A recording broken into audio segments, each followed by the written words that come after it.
Sur l'immense façade à l'architecture soviétique, 4 lettres RUDN, l'Université de l'amitié des peuples de Russie. Dans les couloirs, le continent africain est présent un peu partout. Des objets d'art jusqu'aux photos gardées précieusement par Vladimir Velichkin. Notre université fut baptisée Patrice Lumumba en 1961. Malheureusement, Patrice Lumumba lui-même n'aura pas eu le temps de venir ici. Ici, les années 60 étaient un peu considérées comme les années de l'Afrique.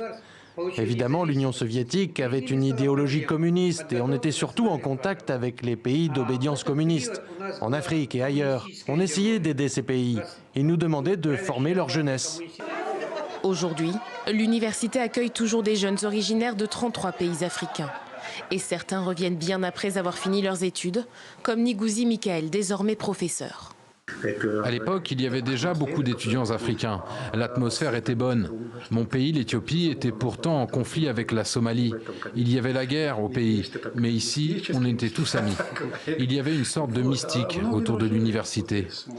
Créée lors des décolonisations et en pleine guerre froide, l'université poursuivait alors des objectifs pédagogiques, mais aussi idéologiques. Le but était de former les cadres qui étaient les porteurs du communisme, au marxisme-léninisme dans les pays africains.